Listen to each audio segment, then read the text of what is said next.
Welcome to Vishal review time. Bigg Boss season 7 title winner அப்படின்னு நம்ம பேச போகிறோம். என்ன அதுக்குள்ளே இவ்வளோ சீக்கிரமாக 75 டேஸ் தான் முடிஞ்சிருக்கு. இன்றைக்கி தான் ஃபேமிலி ரவுண்ட்லாம் ஆரம்பிச்சிருக்காங்க. ஒவ்வொரு ஃபேமிலியாக வந்துகிட்டு இருக்காங்க. அதுக்குள்ளே எப்படி நீங்கள் டைட்டில் வின்னரை வந்து கணிச்சிங்க அப்படின்னா, நீங்கள் தமிழ் பார்த்து தான் உள்ளே வந்திருப்பீங்க. ஸோ மறக்காம சப்ஸ்கிரைப் பண்ணிக்கிங்க. Bigg Boss 7 title winner Telugu 7ல் பார்த்தீங்கன்னா பல்லவி பிரசாந்த் சொல்லிட்டு ஒருத்தர் டைட்டில் வின்னர். ஸோ அவரை பற்றி ஃபஸ்ட்டு பார்ப்போம். அவருக்கும் இதுக்கு என்ன சம்மந்தம், ஸோ எப்படி இந்த ஸ்கிரிப்ட் ரெடி ஆகுது அப்படின்லாம் ஒரு சின்ன ஒரு கருத்து கணிப்பாக அப்படி நீங்கள் எடுத்துக்கலாம். இதை என்னென்னா, பல்லவி பிரசாத்ங்கிறவர் வந்து ஒரு பெரிய யூடியூபர் அவர். ஸோ அவங்க அப்பா அம்மா எல்லாமே ஃபார்மர்ஸு, ஒரு விவசாயம் பண்ணுறவங்க தான். நார்மல் சாதாரண குடும்பத்தை சேர்ந்தவங்க 2 பேருமே. அதுலேருந்து ஒரு பையன் வந்து அவர் ஒரு யூடியூப்பில் வந்து இன்ட்ரெஸ்ட் ஆகி அவர் யூடியூப்பில் வந்து அக்ரிகல்ச்சர் எப்படிலாம் பண்ணுறாங்க, என்னெல்லாம் பண்ணுறாங்க அப்படின்னு அது சம்மந்தமாக ரிலேட்டடாக வீடியோஸ் போட்டு ஒரு இன்ஸ்டாகிராம்லேயும் யூடியூப்லேயும் ஒரு பெரிய இன்ஃப்ளூயன்சராக மாறி அவருடைய எய்ம் வந்து ரியாலிட்டி ஷோ பிக் பாஸில் வந்து வர்றது தான் அப்படின்னு சொல்லியிருந்தார். ஸோ அவர் சொல்லும்போது நிறைய பேர் வந்து சிரிச்சிருக்காங்க, கலாய்ச்சிருக்காங்க. பிக் பாஸ்லாம் அவனால் போக முடியாது, அது வந்து இதுக்கு முன்னாடி ஸ்டாராக இருந்திருக்கணும், இதுக்கு முன்னாடி வந்து சினி ஃபீல்டில் இருந்திருக்கணும், இதுக்கு முன்னாடி வந்து ஒரு ஏதாவது நீங்கள் ஒரு நட்சத்திரமாக இருந்திருக்கணும் அப்படின்னு சொல்லியிருக்காங்க. பட் அவருக்குள்ளே ஒரு கான்ஃபிடென்ட் இருந்திருக்கு. பட் நம்ம வந்து கண்டிப்பாக ரியாலிட்டி ஷோவில் போய் கலந்துக்கணும் அப்படிங்கிறது அவரோட மிகப்பெரிய ஒரு எய்ம். ஸோ அதுக்கப்புறம் பிக் பாஸ் 7 தெலுங்கில் வந்து அவர் தான் இந்த சீசனோட டைட்டில் வின்னர் அறிவிச்சிருக்காங்க.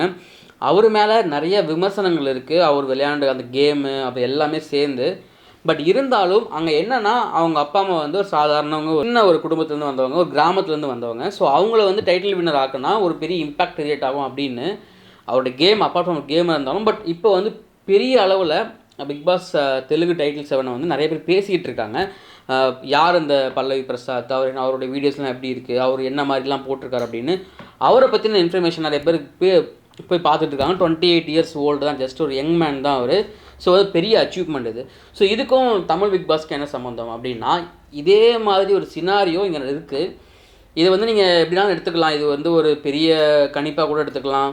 மேபி இது நடந்தாலும் நடக்கலாம். ஏன்னா இந்த 75 டேஸ் நடந்துச்சு நான் சொல்கிறேன். நான் நிக்சன் இல்லைனா பூர்ணிமா 2 பேர்த்தில் யாராவது ஒருத்தவங்க இந்த நம்ம தமிழ் BB7 டைட்டில் வின்னராக இருக்கிறதுக்கு வாய்ப்புகள் அதிகமாக இருக்குது. ஏன் அப்படின்னா, ஃபஸ்ட்டு நிக்சனை பற்றி பார்த்துருவோம். நிக்சன் வந்து நிறைய பேர் தெரிஞ்சிருக்கும். அவங்க அப்பா மட்டும்தான் இருக்கார். அப்பா வந்து ஆட்டோ ஓட்டுனர், அம்மா கிடையாது. சென்னை பக்கத்தில் உள்ள ஆவடி, அந்த ஆவடி சுற்றி இந்த கிராமத்தில் தான் வந்து அவர் படிச்சுட்டு வந்திருக்காரு. அவர் வந்து ஒரு ரேப்பர், அப்புறம் வந்து ஒரு லிரிசிஸ்ட் அப்படின்னு பேசிக்கிறாங்க.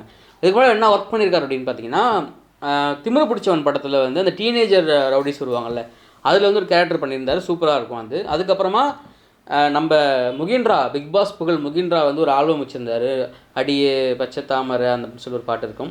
அந்த பாட்டோடைய லிரிசிஸ்ட் கம் சிங்கராக ரேப்பிஸ்ட்டாக வந்து அவர் இருந்திருப்பார். ஸோ இது மாதிரி சின்ன சின்ன ஒர்க் பண்ணி இதெல்லாம் வந்து இது 2 அவர் பண்ண பெரிய ஒர்க்கு. ஸோ அவர் வந்து ஒரு சினி ஃபீல்டில் உள்ளே வரணும் அப்படின்னு நினச்சிட்டு திமிரு பிடிச்சதுக்கப்புறம் அவர் போய் ஒரு படம் ஆடிஷன் போகும்பொழுது அவர் வந்து நிராகரிக்கப்பட்டு அவரை வந்து அசிங்கப்படுத்தி வெளியே அமைச்சிருக்காங்க. பட் அவருக்குள்ள ஒரு எய்ம் வந்து நம்ம பெரிய ஒரு ஸ்டாராக ஆகணும் அப்படின்னு. பட் அவங்க வீட்டில் வந்து அவங்க அப்பா வந்து பெரிய சப்போர்ட் இல்லை. என்னென்னா, ஸ்டாராக ஆக வேணாம், அதெல்லாம் செட் ஆகாது அப்படின்னு சொன்னாலுமே தன்னுடைய விருப்பத்துக்காக அவருடைய திறமையை வளர்க்குறதுக்காக சினி ஃபீல்டு அவருக்கு வந்து ரொம்ப முக்கியமாக இருந்திருக்கு. அதுக்கான முதல் முயற்சி தான் அவர் பிக் பாஸ் 7 உள்ளே வந்ததுக்கான காரணம். ஸோ இவர் வந்ததுக்கப்புறம் என்ன பண்ணார், என்னென்ன பண்ணல அப்படின்லாம் நான் பேச வேணாம். ஏன்னா அவர் வந்து 75 டேஸில் என்ன நடந்துச்சு நமக்கு எல்லாமே தெரியும். வந்த வேலையை மறந்துட்டு அவர் என்ன வேலை பண்ணிகிட்டு இருந்தார். ஸோ இன்றைக்கி கூட நம்ம அர்ச்சனா அப்பா வந்து சொன்னாங்க, நீங்கள் 100 நாள் இந்த வீட்டில் இருந்தீங்கன்னா நிக்சன், நீங்கள் வந்து 50 நாளாவது பாட்டு எழுதி அதை படித்தா, அதை பாடினா தான் நீங்கள் வந்து ஒரு பெரிய ரேப் பாடுறவர், ஒரு பெரிய ஒரு ரிஸ்க் நீங்கள் அப்படின்னு வெளியே தெரிய வரும். ஸோ அந்த வேலையை விட்டு நீங்கள் வேறு வேலையை பண்ணிட்டு நினைக்கிறேன். ஸோ கண்டினியூஸாக நீங்கள் பண்ணுங்கள், உங்கள் ஒர்க் பத்தலை அப்படிங்கிற மாதிரி சொல்லியிருந்தார். பூர்ணிமாவுடைய சேம் ஸ்டோரி தான் நம்ம பல்லவி பிரசாந்தோடைய சேம் ஸ்டோரியாகவும் இருக்குது. என்னென்னா, சேம் அதே மாதிரி இவங்க வந்து வேலூர் உள்ள ஒரு கிராமத்துலேருந்து வந்திருக்காங்க. வேலூர் பக்கத்தில் உள்ள கிராமம், அங்கேருந்து வந்தவங்க இவங்க. அவங்க அப்பா அம்மாவும் நார்மலான பேரண்ட்ஸ் தான், ஒன்றும் பெரிய சினி பேக்ரவுண்டோ இல்லை பெரிய ஒரு ஃபினான்ஷியலாக பெரிய ஒரு பேக்ரவுண்டோ கிடையாது. ஒரு நார்மலான பொண்ணு, ஒரு கிராமத்துலேருந்து வந்த பொண்ணு, ஒரு டஸ்கி ஸ்கின் உள்ள பொண்ணு தான். ஸோ அவங்க வந்து அதே மாதிரி சேம் நிறைய இடத்துல நிராகரிக்கப்பட்டு அவங்க வந்து தனியாக ஒரு யூடியூப் சேனலில் வேலை செஞ்சு அதுக்கப்புறம் அவங்களுக்கான ஒரு யூடியூப் சேனலை உருவாக்கி ஆராத்தின்னு சொல்லிட்டு ஒரு யூடியூப் சேனலில் ஸோ இந்த மாதிரி சின்ன சின்ன கான்செப்ட்லாம் எடுத்து போட்டு அவங்களுக்கு இப்போ 2 மில்லியன் ஃபாலோவர்ஸ் பிக் பாஸ்க்கு முன்னாடியே. ஸோ அவங்களோட எய்ம் நம்ம வந்து சினி ஃபீல்டுக்குள்ளே போகணும், நம்ம வந்து ஏதாவது பெருசாக சாதிக்கணும் அப்படின்னு சொல்லிட்டு. ஸோ பூர்ணிமா கூட இந்த சேம் சினாரி வர்றதால இந்த 7 டைட்டில் வின்னர் பூர்ணிமா கூட இருக்கலாம். நம்ம இந்த பிக் பாஸ் தெலுங்கில் இருந்த பல்லவி பிரசாத் மாதிரியே 2 பர்சன் வந்து 75 டேஸ்க்கு அப்புறம் இந்த வீட்டில் இருக்காங்க. நிக்சன் மேலே நிறைய குற்றச்சாட்டுகள் இருக்குது. அவர் வந்து பெண்களை வந்து ரொம்ப சித்தரித்து பேசுகிறாரு, அவர் வார்த்தைகள்லாம் ரொம்ப வந்து ஈஸியாக விடுறாரு. கமல் அவர் கண்டுக்க மாட்டாங்க, சேனல் அவர் கண்டுக்க மாட்டாங்க. அதே மாதிரி பூர்ணிமாவும் நிறையா பேர்ட்ஸ் யூஸ் பண்ணுறாங்க, நிறையா வந்து மற்றவங்கள வந்து மாக்கிங் பண்ணுறாங்க, அவங்களே வந்து சேனல் கண்டுக்கிறது இல்லை, கண்டிக்கிறது கிடையாது அப்படி நம்ம சுற்றி சொல்லிக்கிட்டே இருக்கோம். பட் அவங்களுடைய ஸ்கிரிப்ட் படி பிக் பாஸ் 7ல் வந்து தமிழில் லாஸ்ட்டு 6ல் வந்து பார்த்தீங்கன்னா அசீம் வின் பண்ணியிருப்பார். அதுக்கு முன்னாடி வந்து ஒரு விமன் அப்படின்னு நினைக்கிறேன் நான். அதுக்கு முன்னாடி வந்து ராஜு வின் பண்ணியிருப்பார். ஸோ இந்த சீசனில் வந்து மோஸ்ட்லி நிறைய பேர் என்ன சொன்னாங்க, ஒரு ஃபீமேல் கேண்டிடேட் தான் வந்து டைட்டில் வின்னர், அது மாயா தான் அப்படின்னு நிறைய பேர் நினச்சிக்கிட்டு இருக்காங்க. பட் நமக்கு தெரிஞ்சு மாயா வந்து பூர்ணிமா, நிக்சன், ஐஷு இவங்கெல்லாம் வச்சு கேம் விளையாண்டாலும் சேனல் மாயா வச்சு கேம் ஆடுறாங்களோ அப்படின்னு நமக்கு ஒரு டவுட் வருது. ஏன் அப்படின்னா இப்போ பூர்ணிமா ஒரு டைட்டில் வின்னர்னு சொன்னா வச்சுங்களேன், எல்லாத்துமே வந்து பூர்ணிமா 100 நாள் பண்ணது எல்லாம் மறந்துடுவாங்க. அதுக்கப்புறம் என்ன நடக்கும் அப்படின்னா, அவங்க வந்து ஒரு சாதாரண குடும்பத்துலேருந்து வந்தவங்க, ஒரு தனி பெண்ணாக போராடி ஒரு யூடியூப் சேனல் ஆரம்பித்து அது மூலியமாக பிக் பாஸ் வந்தவங்க, அவங்க டைட்டில் வின்னர் ஆயிருக்காங்க. ஸோ ஒரு ஸ்டாராக இல்லை, பெரிய ஸ்டாராக இல்லாமல், அதுக்கு முன்னாடி ஒரு சீரியல் பண்ணது கிடையாது, சினி ஃபீல்டு இருந்து கிடையாது, அவங்க அப்பா அம்மா பெரிய பேக்ரவுண்ட் கிடையாது.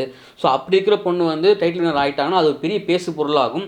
அதே மாதிரி Nixon, so Nixon title winner ஆனாலும் கூட சிங்கிள் பேரண்ட் பையன், ஆட்டோ ஓட்டுநருடைய பையன் வந்து பிக் பாஸ் சீசன் 7 பெரிய டைட்டில் வின்னர் ஆகிட்டாரு அப்படின்னு நம்ம இன்றைக்கி எப்படி பல்லவி பிரசாத் பற்றி பேசிகிட்டு இருக்கோமோ தெலுங்கில் நடந்ததை, அதே மாதிரி தமிழ் பிக் பாஸை பார்த்து எல்லாரும் பேசுவாங்க.